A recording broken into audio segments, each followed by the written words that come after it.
शुरू करते हैं अल्लाह के बाबरकत नाम से जो बड़ा मेहरबान और नहायत रहम वाला है। तमाम तारीफ़ें मेरे अल्लाह रब्बुल इज़्ज़त के लिए हैं। हॉरर स्टोरीज़ उर्दू के मुअज़्ज़िज़ नाज़रीन को मेरी तरफ़ से अस्सलाम वालेकुम। उम्मीद करती हूँ आप सब लोग खैरियत से होंगे, जहाँ होंगे खुश होंगे। आज आप लोगों के लिए मैं बहुत इंटरेस्टिंग हॉरर स्टोरीज़ लाई हूँ जिन्हें आप लोग बहुत पसंद करेंगे। आज की पहली खौफनाक कहानी आलिया शेयर कर रही हैं। आलिया कहती हैं, मैं पिंडी की रहने वाली हूँ और आज आपके साथ अपनी ज़िंदगी में पेश आने वाली बहुत ही ज़्यादा ड्रावनी कहानी शेयर करना चाहती हूँ।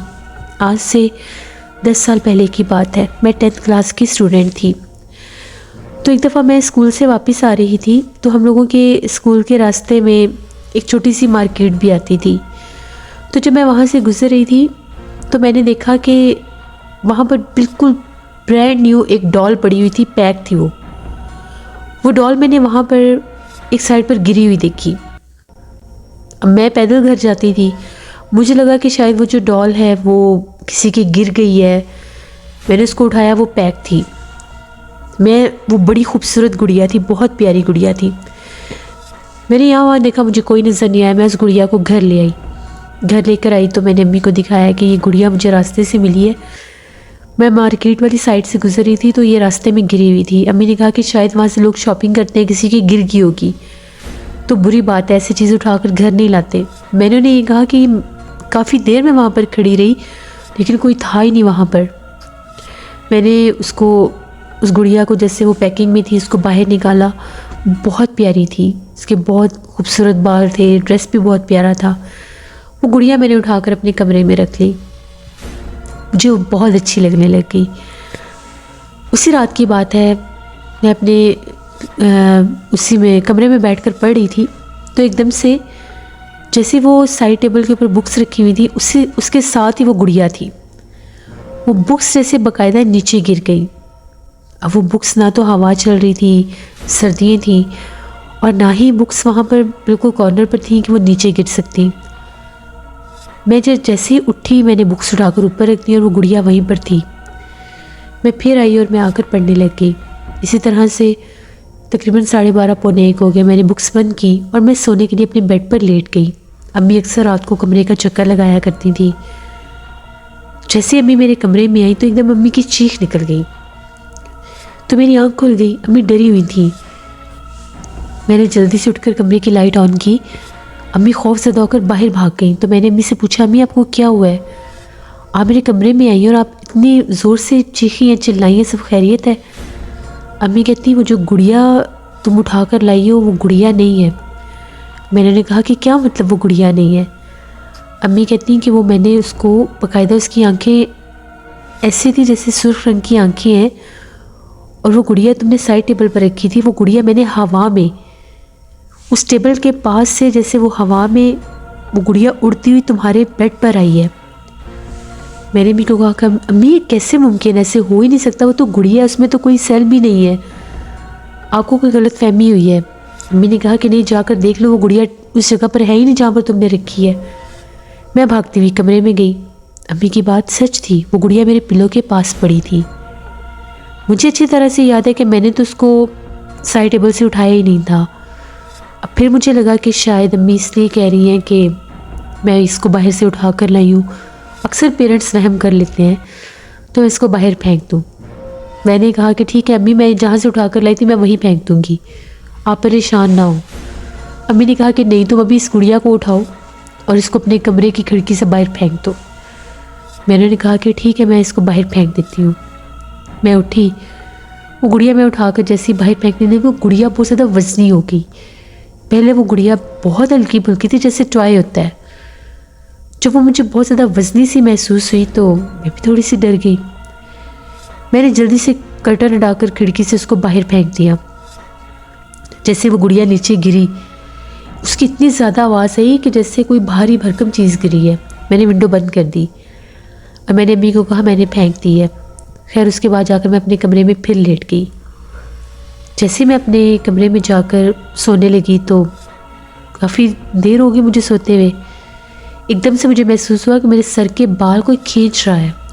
मुझे दर्द महसूस हुई बालों में। मेरी आंख खुली तो मैं क्या देखती हूँ, वही गुड़िया मेरे पिलो के पास थी जैसे, और मेरे सर के बाल खींच रही थी। इतनी मैं डरी उस गुड़िया से, चीखें मारती हुई बाहर भागी। अम्मी डर गई कि पता नहीं क्या हुआ है। मैंने अम्मी से कहा कि वो गुड़िया फिर मेरे कमरे में आ गई है। अम्मी ने जाकर देखा, वहाँ पर कोई गुड़िया नहीं थी। अम्मी ने कहा कि वो जो वहम मुझे हो गया था शायद उस वजह से मैं डर गई। मैंने कहा कमरे में कोई गुड़िया नहीं है। मैंने कहा कि आप यकीन करें, मेरे बाल किसी ने खींचे हैं। अम्मी ने कहा कि तुम इधर हमारे पास ही सो जाओ। मैं उधर अम्मी के पास उनके कमरे में ही सो गई। सुबह मैं उठी, मेरे सर में भी बहुत ज़्यादा दर्द था, और मैंने विंडो खोलकर जब बाहर झांक कर देखा, गुड़िया वहाँ पर नहीं थी। मुझे लगा कि शायद जैसे मैं उठा कर ले आई थी, किसी ने उठा ली होगी। इसी तरह से एक दिन गुजर गया। मैं उस दिन स्कूल नहीं गई। अगले दिन मैं स्कूल गई। उसी रास्ते से गुजर कर जाती थी जहाँ से मैंने वो गुड़िया उठाई थी। वो गुड़िया जिस जगह से उठाई थी वहाँ पर मुझे वो ना अपने घर के बाहर नज़र आई, ना उस तरफ कहीं नज़र आई। जब मैं वहाँ से गुजर रही थी जहाँ से मैंने गुड़िया उठाई थी, तो मुझे एकदम से ऐसा महसूस हुआ जिस तरह से मेरे सर के ऊपर किसी ने थप्पड़ मारा है। मैं अकेली स्कूल जाती थी, स्कूल बिल्कुल पास ही था। अब मेरे सर के ऊपर बाकायदा एक थप्पड़ लगा। मैं परेशान होकर चारों तरफ देखने लगी, मुझे कोई नजर नहीं आया। मैं डर गई। मैं फिर इधर कुर्सी पढ़ते हुए स्कूल चली गई। सारा दिन मैं नहीं सोचे में डूबी रही। मेरी फ्रेंड्स भी मुझे कह रही थी कि तुम कल स्कूल नहीं आई, तुम्हें क्या हो गया ये वो। मैं चुप चुप सी थी। अब मुझे डर लग रहा था कि वही रास्ता था घर जाने का। सुबह मुझे किसी अनदेखे वजूद ने जैसे थप्पड़ मारा था, कहीं फिर कोई नुकसान ना हो मुझे। मैंने अपनी फ्रेंड को ये कहा कि मेरी तबीयत ठीक नहीं है, तुम आज वैन पर मुझे घर छोड़ दो। उसने कहा कि ठीक है।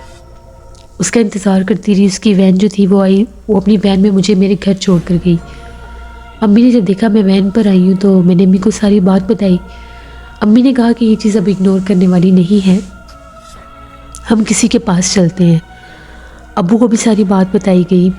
अब्बू ने कोशिश की, कोई भी उनको किसी भी दम वगैरह करने वालों का पता नहीं चल रहा था। वो दिन ऐसे ही गुजर गया। रात को मुझे अकेले कमरे में सोते हुए डर लग रहा था। अम्मी ने मुझे समझाया ऐसा कुछ भी नहीं है। मैं सो गई अपने कमरे में। वही आधी रात का टाइम हुआ तो मुझे ऐसा लगा जैसे मेरे कमरे की चीज़ों को कोई छेड़ रहा है।